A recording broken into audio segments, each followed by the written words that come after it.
influenced by his approach to the world. Very. And you, like other people who visited him and were influenced by him, people like Steve Gilligan, Steve Langton, Jeff Zeig, all these people you know. Yeah. Bill O'Hanlon. Bill O'Hanlon. Yeah. All these guys, you've all taken it in different directions. And it sounded like he didn't want you to replicate him, and he basically said you couldn't replicate me. And you've all gone off and you're all so very, very different. Yeah. And yet there's elements of similar thread in the basic premises.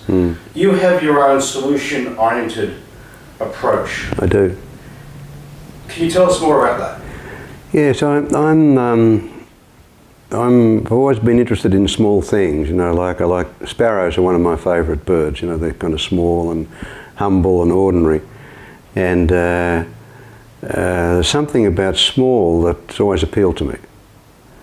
And I had dinner with Stephen Gilligan a few years ago when he was in Melbourne, and we had a joke about the fact that his work is very deep and that my work is very superficial.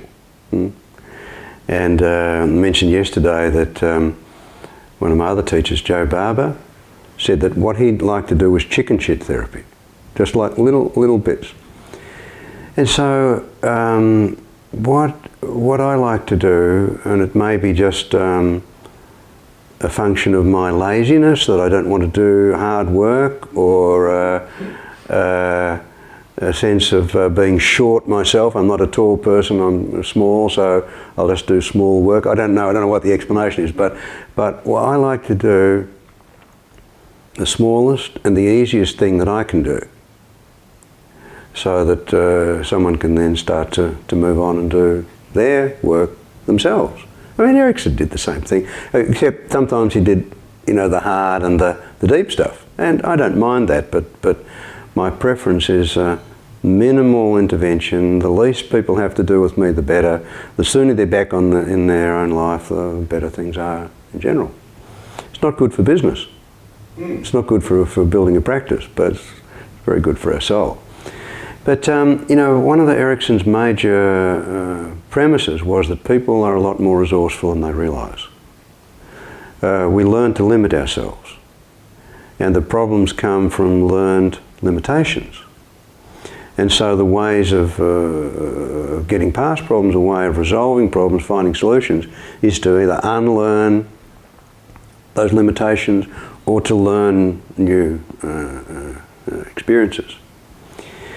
So he said all the time people are resourceful, and he spoke of the metaphor of the unconscious, that our unconscious has got a lot of wisdom that we don't have consciously.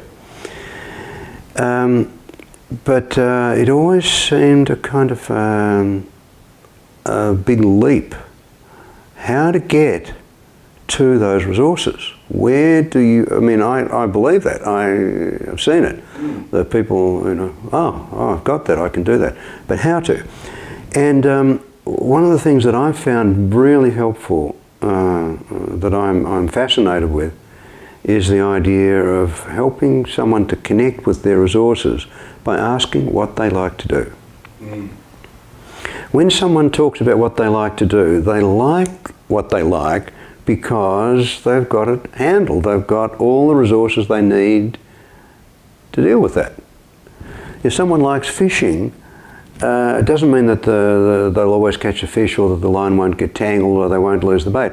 But if they like it, they will find a way of dealing with the tangle, of not catching a fish, of losing the bait, and whatever, they'll know what to do. They accept it as part of the process. Yeah. They're not thrown by it. They're not.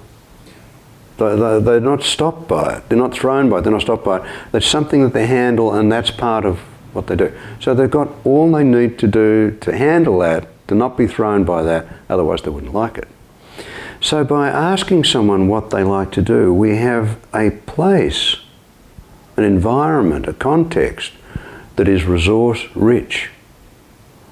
And then I've found that, particularly hypnotically, if we can get someone into that experience of doing what they like to do, and being in the experience of actually doing that, they've got the experience of the very resource, of all the resources that they've got in that, and in the problem, there's some resource that they're not connected with, we can always, in my experience, always find it there.